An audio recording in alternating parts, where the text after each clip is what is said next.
Yes, yes, yes. It's Joe Shasky. This is the Butcher Shop, and this is a special edition crossover podcast with the guys from the Garlic Fries and Baseball Guys podcast, Sam Loveman and Steven Risotto. Fellas, the San Francisco Giants right now, it sounds like, via the reporting from Andrew Baggerly of The Athletic and the New York Times, it sounds like the San Francisco Giants are set to fill their open vacancy right now of manager with University of Tennessee, Tony Vitello. I am completely blown away by this. It is filled with risk. Okay, let's just start here. Sam, I'm going to go to you first. You heard the news. What did you think about the San Francisco Giants potentially signing Tony Vitello? Oh, heard the news, but Shasky, I got to break the news on 95.7 The Game. Our weekend wrap that I was doing with Dan Devone was literally, we were about to hit the heart out. I get the notification on my phone. I'm like, whoa, we got some breaking news. Giants got a new manager. And Shasky, I go off the first kind of gut instinct reaction. When the Giants hired Bruce Bochy once upon a time, my reaction was like, oh, okay, you got my attention. I like that. When they hired Gabe Kapler, it was like, oh, okay, we're doing that. When they hired Bob Melvin, it was, oh, okay, we're doing that. With this one, though, it felt more like all right, I'm leaning forward on this one. You got my attention. I like where this one could potentially go. He did a great job, Tony Vitello did, turning what was a dumpster fire of a baseball program at Tennessee into an SEC powerhouse. That's the SEC. It is very hard to build a program up with all that, talented traffic around you, and he did it in 5 years. If he could bring that magic touch to the Giants, that, let's be honest, they need a little bit of a magic touch right now. This could be a great hire for this organization and for Buster Posey potentially. All right, Risotto, you heard the news. What went through your mind? Well, first thing I thought about was you, Shasky. I mean, you were, Bags reported this, and around the same time you were saying, this is my guy. So the first thing I thought about when I was standing at the Glen Park BART station was Joe Shasky got his guy. No, I think I follow this guy on Instagram. You guys might have seen him, the School of Hard Knocks. It's the young man who goes around and interviews people in the business world. And all of them always give him the same answer.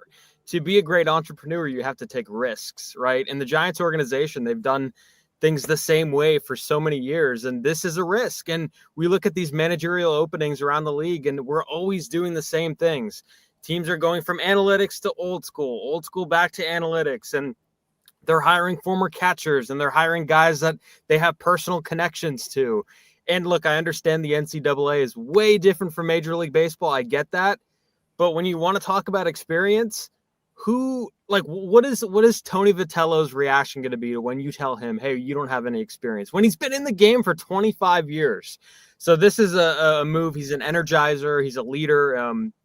Somebody told me over the weekend that he's one of the best assessors of talent that there is in baseball, professional and college. He knows how to identify players, work with young players. Why not, right? Why not? Let's give it a try. And I think it's a very bold move by Buster Posey. And he's putting himself into a territory as an executive we don't know what to expect. And I think it's a good thing. Yeah, fellas, I was thinking about this long and hard, and I want both your opinions on this one. But I don't think your run-of-the-mill GM could pull this off. You have to have built-in equity and a cachet that allows you to be this bold. I mean, maybe Brian Cashman, maybe, Andrew Friedman. You would have to have pelts on the wall with an organization and with a fan base to be able to go into the college ranks and hire a guy like this. Like, I know it's happened in the NFL. I understand it's happening in college. And look, Bob Myers went from being an agent to, unproven, doing the GM job. Steve Kerr went from a GM and a broadcaster to unproven, being a head coach. We've seen this in a variety of levels. John Lynch went from the television booth to being the GM. Buster went from no experience whatsoever to being the GM.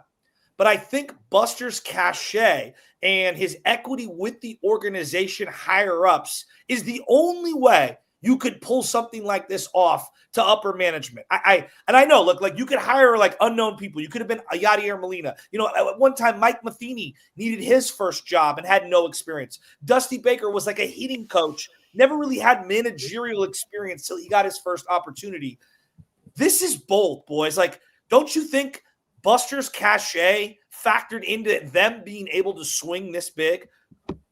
I agree with you there. Absolutely. I think Buster, what he lacks for in, I think, on the job experience, two things. One, he does have a great team of people around him, you know, including Jeremy Shelley, Zach Managian, Bobby Evans is around there a lot. I know Buster leans on Bobby a lot. So he's got good people around him to guide him through what he does not know. One thing I think Buster does have a very good idea on, though, is just what a winning clubhouse needs to be like. And what I think he wanted a manager who could come in and not overhaul anything, but just there is a fire on this team that I think needs to be tended to. And Bob Melvin, for as, you know, professional and as, you know, solid as a manager as he was the epitome of never too high with the highs, never too low at the lows. And I think this clubhouse, just from what I saw this year, could have been a little bit more higher with some of the highs, I think.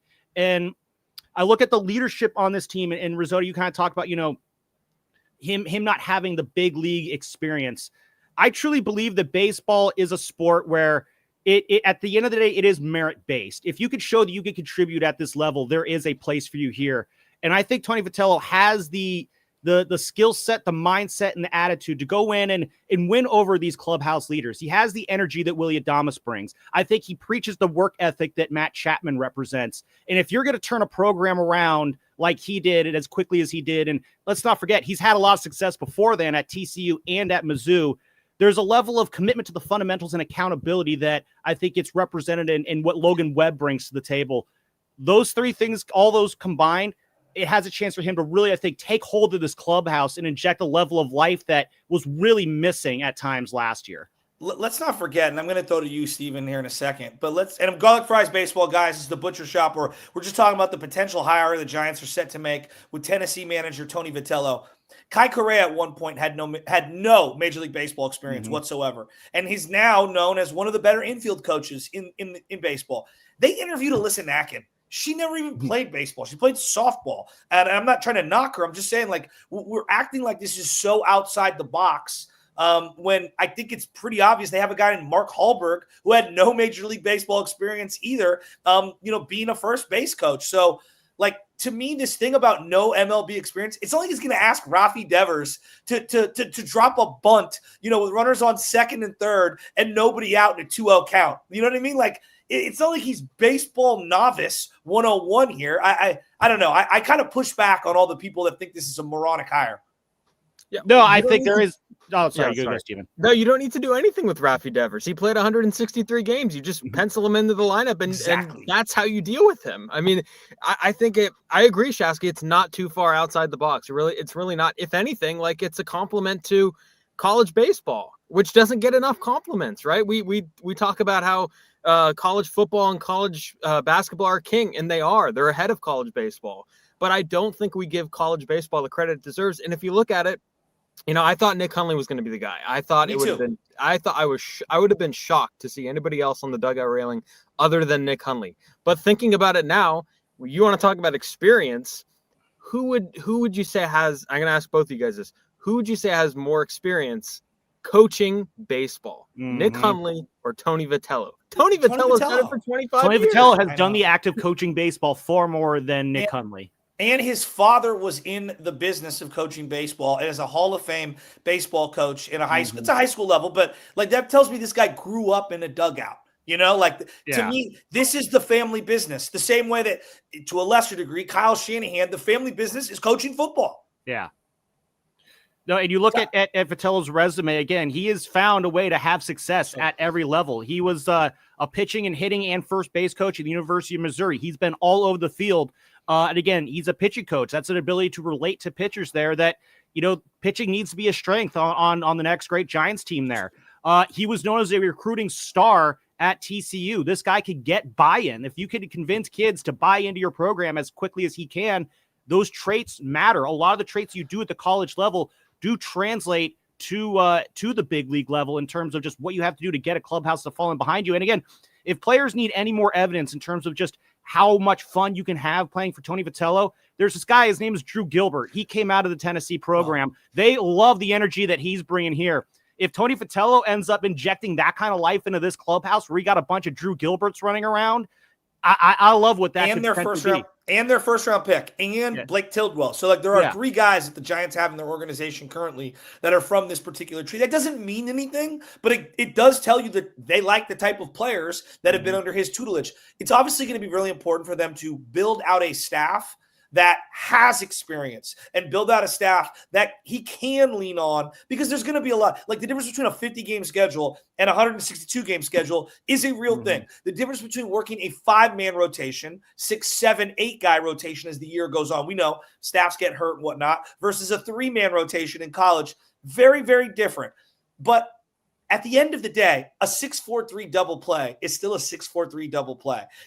Corners in certain 1-out situations are still the same thing. So I understand. Still the same. Yeah, it's still 90-foot bases. It's still 60-foot mound. Like, I think there's a lot to like. Guys, I want to ask you this. All right. What does this mean for the Giants trying to get better at development? Because I'm thinking about Bryce Eldridge. And Steven, I'm going to throw it to you. You're listening to The Butcher Shop. I'm Joe Shasky, Sam Lebman up in your upper left corner, risotto in your upper right corner over here. These are the garlic fries and baseball guys crossover pod with The Butcher Shop. The first guy I thought of was Bryce Eldridge, because the Giants have failed to develop their own talent for what feels like forever. And I thought to myself, what does this mean for Bryce Eldridge? This is a college coach who hangs his hat on communication, on detail, and on development. Steven, what do you think this means for Bryce Eldridge? I think for Bryce Eldridge and a lot of the other young players, it means that you're still going to be developed even when you're in the big leagues. And, Gabe Kapler's staff, it was kind of tumultuous. There's a ton of things that were happening, but I think one thing that a lot of people could compliment about his tenure was the coaching staff and their ability to develop at the big league level, right? And we talk so much about development in the minor league level, but we don't talk about it enough in the big league level. And I think that's where Kai Correa was so good, right? And I think the same kind of effect will happen if this goes through with Vitello, to where he could take young players and even veteran players, who knows, and take them aside and build a staff that could still develop at the big league level. And I think with Bryce Eldridge, that is going to have to come down to first base. That's going to have to come down to swing and miss. That's going to come down to motivation, right? It's his first full year in the major leagues, or it will be.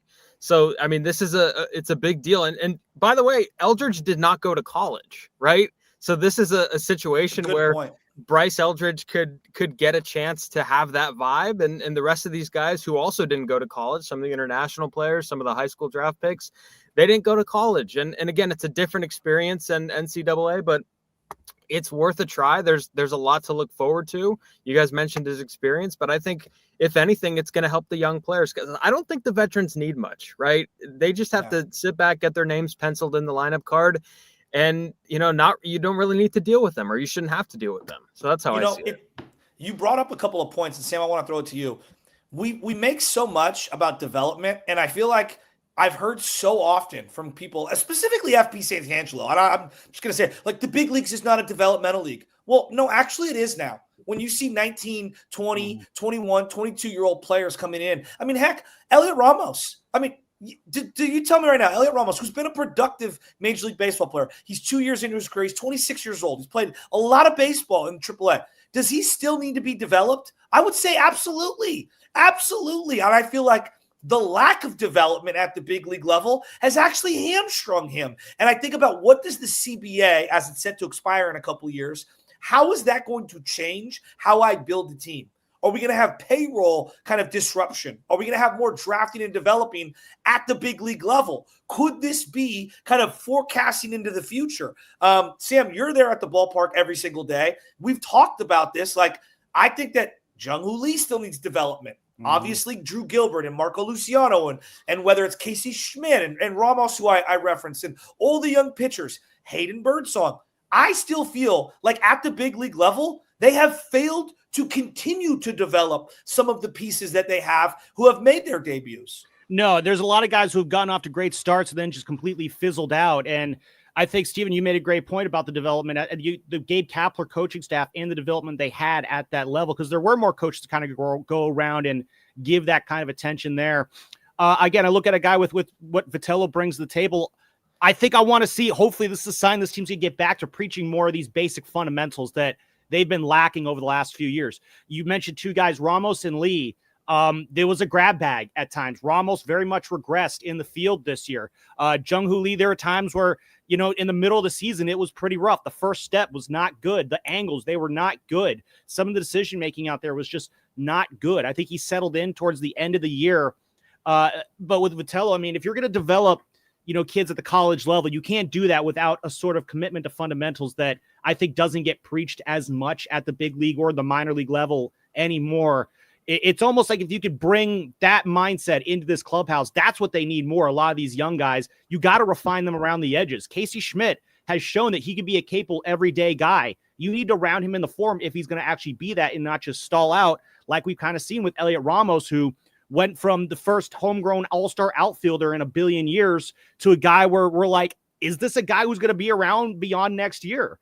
There's a lot of question marks. That should not be the case for a guy like Ramos. So I look forward to seeing a coaching staff that can pick up the slack that I think we saw over the last couple of years under Bob Melvin's staff with the lack of accountability to fundamentals and basic development of these younger players. Stephen, there are risks in this. I mean, there's not a doubt in my mind that there are risks. I think there are risks with proven managers, whether you bring in, like, let's say, hypothetically, Aaron Boone, or you bring in someone who has no managerial experience, but is an MLB type of a guy like Nick Hundley, who was working in the front office of the Rangers. What are some of the risks that are off the top of your head that you can think of that might be here? And I'll let you think about it. One thing that I want to see is Buster Posey to go into the clubhouse and talk to the Adamises and the Chapmans and the Devers and make sure that they're setting the tone so that everyone underneath them has the same buy-in that is going to be needed for this guy to succeed. What are some of the risks, though, as you start to assess them? Yeah, buy-in's important, but I think the one, the one thing that needs to be done is like you said, get those guys in a room, because at the end of the day, baseball players and athletes are weird, right?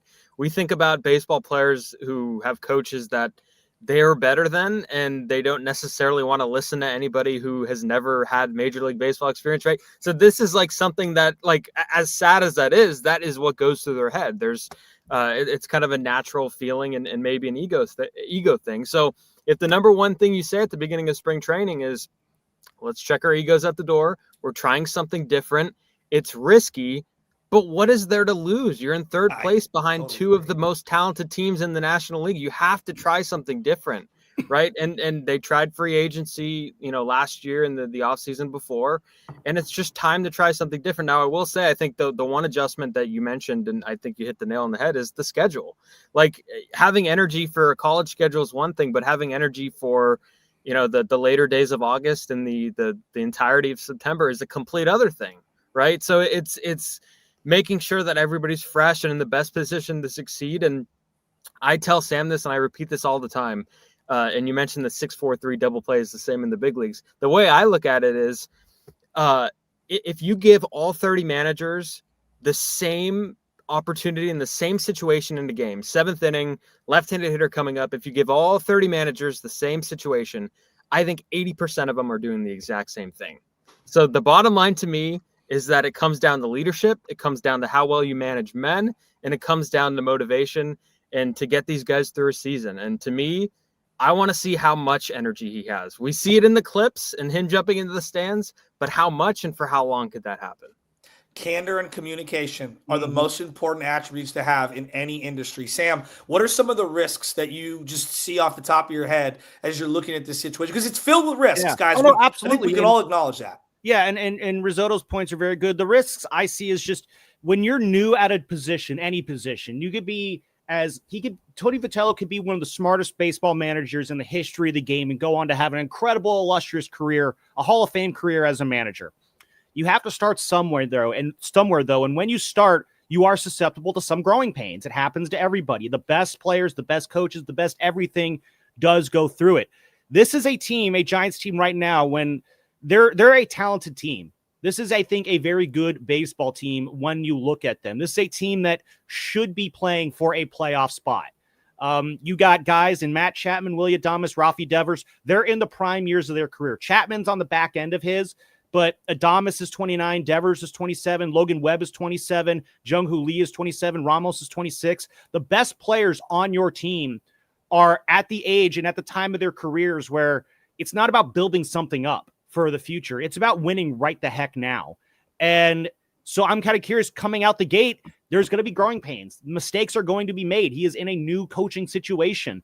If he comes out and he stumbles early, again, I'll hate to bring up Gabe Kapler, but Gabe Kapler, remember the first day he had to manage a team, he called in a guy who wasn't warming up from the bullpen.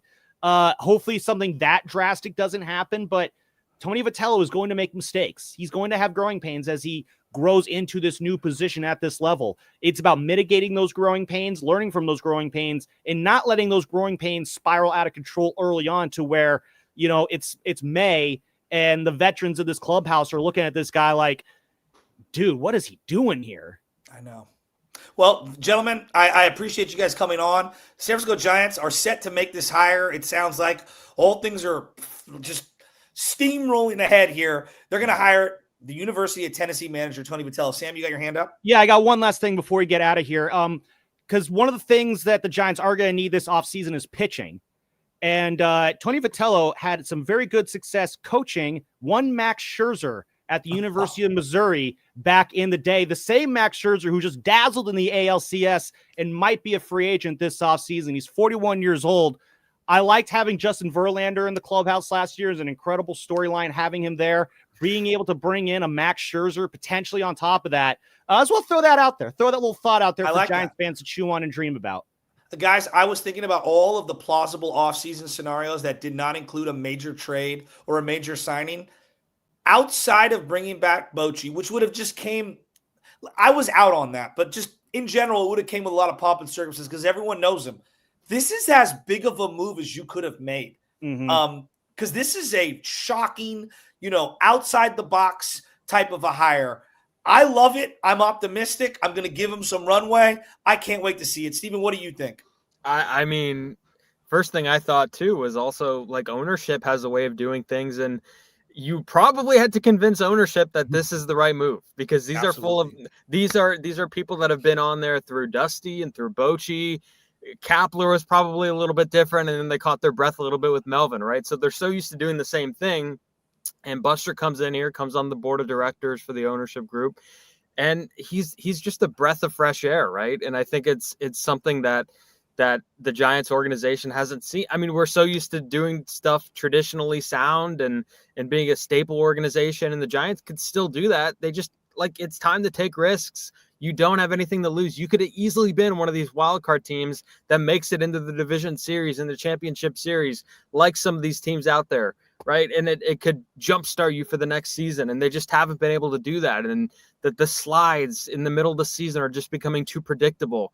And anything that could just prevent a week of that, it could easily get your team into the postseason. And I think anything out of the box. And again, who knows how far outside the box it is? Maybe it's just a mile down the road opposed to 5 miles down the road. This is something it's really cool to see. And I just keep thinking of him jumping into the stands and celebrating. And he seems like a good guy to cover. So I think that's another part of it. So I can't wait for him to hop on the morning roast with you guys too. Let's go. Is this going to be Tim Floyd, Matt Rule, meaning guys that go from college and completely fail at the pro level in the NBA and the NFL? Or is this going to be Jimmy Johnson or Brad Stevens, even though Brad didn't win it all as a coach? Those are success stories going from college to the NFL or to the NBA. Yeah. I really like that you mentioned Jimmy Johnson there because I look at some of the videos of Tennessee playing the last couple of years. Yeah. And they play with a swagger to them on the field. They really do. There is a funness to how they play. There is just an energy. And again, I just come back to that word swagger. And, Jimmy Johnson, he brought that swagger to the University of Miami. Tough L for us on Friday. If Tony Vitello can bring that kind of energy and swagger to the Giants, that gets me very excited what that potentially could look like. I'm thinking of Logan Webb turning that 6-4-3 double play, the end the inning, getting fired up and dapping up Chapman, on the way back to the dugout. I'm looking at Drew Gilbert making a diving play, getting up and screaming and, just so fired up about it with Jung-Hoo Lee in the outfield. Like, I want to bring that energy, that swagger that Jimmy Johnson brought to the Dallas Cowboys for a minute. If you could see something similar get translated to the Giants and bring that energy, I mean, you talk about turning a risk into a reward. That would open the door for so many other future opportunities going forward. Because, guys, I think it's fascinating how in the NBA and college football ranks, or the NBA and NFL ranks, they pick coaches out of the college ranks all the time. Baseball, you don't really see it. Pat Murphy, the current Brewers manager, great career with Notre Dame ASU, but he spent years on the Padres and Brewers bench before he got elevated to the managerial spot. So love seeing the Giants take this trailblazing move that has so much reward factor built in. Last thing on this, and we'll end it here, guys. I also think the way college baseball is set up at the end of the year actually gets him prepared for playoff baseball, unlike anything in the minor leagues. And I know we want to do this. The minor leagues is the pros. The way these 3-game series are, the way the wild card matchups are, then a 5-game series, that's closer to the College World Series kind of sprint at the end than it is any kind of playoff format in the minor league leagues. Playoffs. Let's be real. Minor league playoffs, no one really cares. It means nothing. It means nothing to me. So they can be anyway, so little. We gotta get out of here, guys. Yeah. I really appreciate both of you guys getting on here. You could follow Garlic Fries and Baseball guys, Sam Loveman, Steven Risotto. Thank you for doing this. This is the Butcher Shop. Rate, review, and subscribe to both podcasts wherever you find them. We love you. Let's go Giants. Let's go Giants.